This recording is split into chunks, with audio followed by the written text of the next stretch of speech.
Assalamualaikum warahmatullahi wabarakatuh.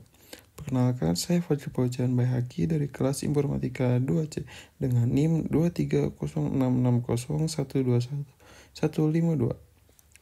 Di dalam materi ini, saya akan menjelaskan tentang pengertian memori komputer, cara kerja memori komputer, fungsi memori komputer, fitur-fitur memori komputer, jenis-jenis memori komputer, studi kasus, dan kesimpulan. Tanpa basa-basi, kita langsung aja ke materinya. Yang pertama, memori komputer. Memori komputer adalah perangkat keras atau hardware yang digunakan untuk menyimpan data berupa informasi atau instruksi yang bersifat sementara maupun permanen. Memori merupakan kumpulan dari storage units yang menyimpan data binary dalam bentuk bit. Setiap blok memori terdiri dari sejumlah kecil komponen. Bagian-bagian kecil ini disebut sel. Berada di dalam Central Processor Unit atau CPU, memori menjadi komponen penting untuk mengoperasikan perangkat komputer. Setiap data dan program yang diproses oleh prosesor semuanya akan disimpan pada memori.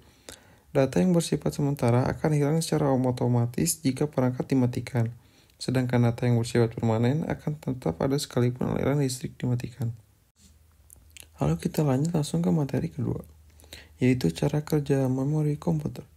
Data dalam memori komputer merupakan angka biner yang di-encode menjadi urutan-urutan tertentu oleh instruksi pemecahan informasi. Instruksi yang lebih kompleks nantinya bisa digunakan untuk menyimpan informasi gambar, video, suara, dan lain sebagainya. Setiap memori memiliki lokasi dan alamat berbeda. Semua ditulis dalam bilangan heksadesimal atau basis 16. Lokasi memori selanjutnya akan dilacak oleh CPU hingga dilakukan proses pembacaan dan penulisan data. Selain itu, chip memori memuat kapasitor dan transistor yang telah diatur dalam bentuk baris dan kolom. Kapasitor berperan sebagai elemen penyimpanan, sedangkan transistor bertindak sebagai switch.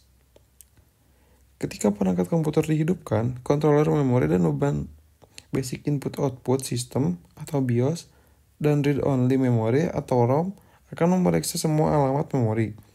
Hal tersebut dilakukan untuk memastikan bahwa tidak ada error di dalamnya.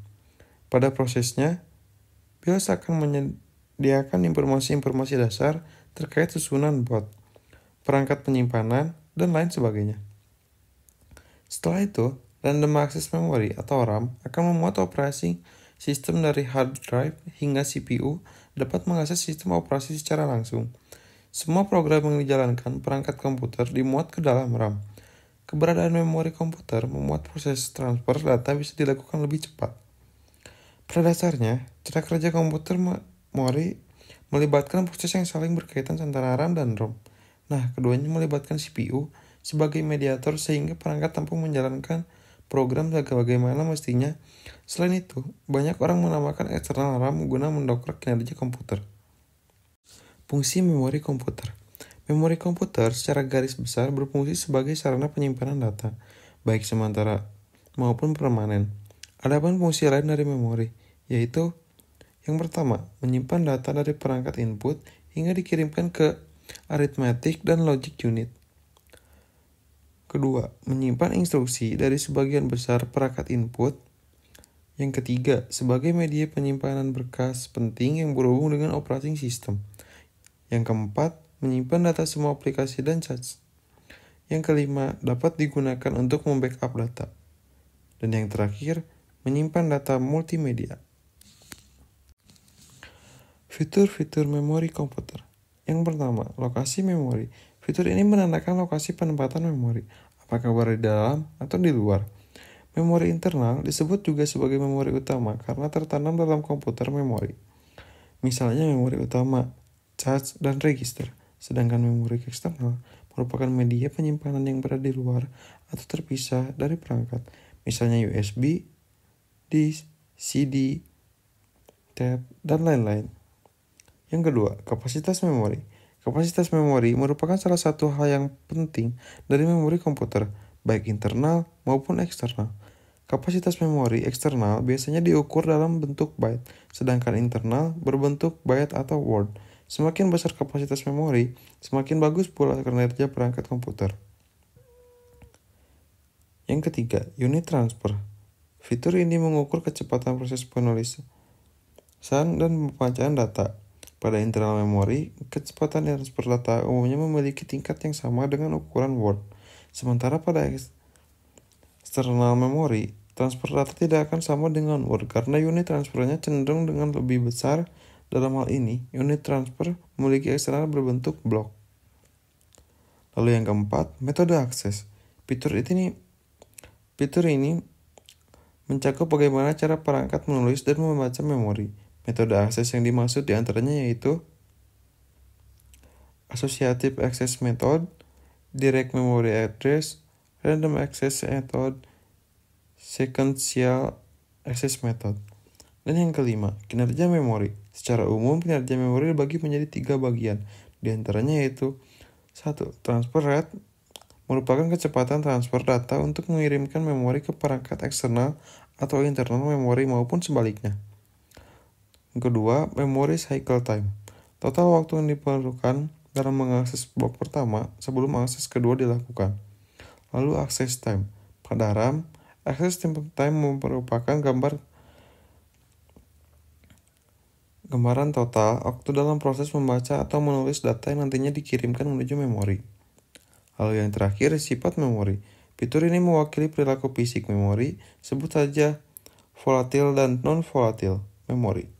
Memori volatil memerlukan daya untuk menyimpan data, contohnya adalah RAM, sedangkan memori non-volatil menyimpan data secara permanen tanpa memerlukan daya listrik, contohnya adalah ROM.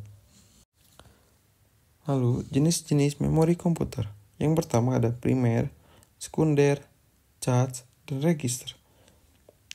Memori primer adalah jenis yang digunakan untuk menyimpan data ketika prosesor menggunakan program secara aktif. Dengan kata lain, jenis satu ini merupakan memori utama sistem operasi yang berinteraksi secara langsung dalam CPU, cache, dan auxiliary.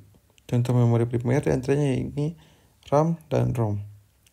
Lalu sekunder. Memori sekunder merupakan media ruang penyimpanan permanen yang digunakan untuk menyimpan data. Jenis satu ini lebih dikenal dengan sebutan memori eksternal karena tidak diakses secara langsung oleh CPU. Meski harganya relatif lebih murah dan mampu menyimpan data dalam waktu panjang, dan memori ini umumnya lebih lambat daripada memori primer. Berikut ini adalah beberapa contohnya, yaitu hard disk, USB, dan CD.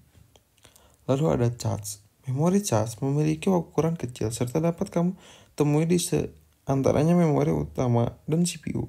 Sebagai memori sementara, kinerja memori cache sangat tinggi bahkan lebih cepat dari memori utama. Data yang disimpan pada cache adalah seluruh instruksi data yang sering digunakan CPU perangkat komputer. Karena lokasinya berada dekat dengan chip CPU, cache memori juga sering disebut dengan nama memori CPU. Lalu yang terakhir, register. Register merupakan memori tercepat dan terkecil pada perangkat komputer. Memori register merupakan media penyimpanan sementara untuk mentransfer dan menyimpan instruksi data tertentu pada komputer. Umumnya, memori ini memiliki ukuran relatif kecil yakni 16, 32, atau 64 bit. Lalu studi kasus. Di sini saya akan menceritakan dulu latar belakangnya. Sebuah perusahaan besar menggunakan sistem Enterprise Resource Planning atau ERP untuk mengelola operasional sehari-hari seperti inventaris, penjualan, keuangan, dan sumber daya manusia. Namun, sistem ERP yang digunakan mengalami kinerja yang lambat, khususnya saat akses data dalam jumlah besar. Analisis awal menunjukkan bahwa penggunaan memori yang tidak efisien menjadi penyebab utama masalah ini. Lalu, tujuan kita adalah meningkatkan kinerja sistem ERP dengan cara mengoptimalkan penggunaan memori. Metodologinya adalah yang pertama, analisis awal. Menggunakan alat pemantauan kinerja seperti Task Manager dan Performance Monitor untuk mengidentifikasi pola penggunaan memori. Kedua, mengidentifikasi model ERP yang paling banyak menggunakan memori. Lalu identifikasi masalah. Terjadi banyak swap atau pertukaran data antara RAM dan disk yang memperlambat sistem. Lalu, penggunaan cache yang tidak efisien, di mana data yang sering diakses tidak disimpan dengan benar dalam memori cache. Lalu, implementasi solusi. Optimasi query database. Menulis ulang query SQL yang kompleks untuk meningkatkan efisiensi, memanfaatkannya indexing untuk mempercepat akses data. Peningkatan pengolahan charge. Mengimplementasikan caching yang lebih efektif dengan algoritma Least Recently Used atau LRU. Lalu menyimpan data yang sering diakses dalam RAM untuk mengurangi waktu akses. Pengurangan packing dan swipe. Mengkonfigurasi ukuran swipe file yang optimal sesuai dengan kebutuhan sistem. Lalu mengalokasikan lebih banyak RAM fisik untuk mengurangi ketergantungan pada swipe. Dan yang terakhir, pengujian dan validasi. Melakukan uji coba pada lingkungan pengujian untuk memastikan tidak ada regresi. Menggunakan beban kerja yang sama seperti yang diproduksi untuk mengukur kinerja peningkatan kerja. Hasilnya adalah waktu akses data menurun secara signifikan dengan peningkatan kinerja hingga 40%. Penggunaan memori menjadi lebih efisien dengan penurunan swap hingga 70%. Respon sistem ERP menjadi lebih cepat dan stabil, meningkatkan produktivitas pengguna. Jadi, kesimpulannya, optimalisasi penggunaan memori dalam sistem ERP dapat memberikan peningkatan kerja yang signifikan. Langkah-langkah seperti pengelolaan cache yang efisien, optimasi query database, dan pengaturan swap yang tepat sangat penting untuk mencapai kinerja yang optimal. Studi kasus ini menunjukkan pentingnya pemahaman yang mendalam tentang cara memori digunakan dalam aplikasi untuk mengidentifikasi dan memperbaiki masalah kinerja. Kesimpulannya, memori komputer adalah komponen penting dalam sistem komputer yang berfungsi untuk menyimpan data dan instruksi, baik sementara maupun permanen. Terdiri dari berbagai jenis seperti RAM, ROM, hard disk, USB, CD, cache, dan register. Setiap jenis memori memiliki fungsi dan karakteristik khusus. RAM dan ROM adalah memori utama yang diakses langsung oleh CPU, dengan RAM bersifat volatil dan ROM bersifat non-volatil. Memori sekunder seperti hard disk dan USB menyediakan penyimpanan permanen meski tidak langsung diakses oleh CPU. Memori cache dan register, meskipun ukurannya kecil, memiliki kecepatan akses tinggi untuk meningkatkan efisiensi CPU. Memori komputer berperan penting dalam kinerja keseluruhan komputer, memastikan data dan instruksi dapat diakses dan diproses dengan cepat. Mungkin sekian saja penjelasan dari saya. Mohon maaf apabila ada kesalahan. Wabillahi taufiq wal hidayah. Wassalamualaikum warahmatullahi wabarakatuh.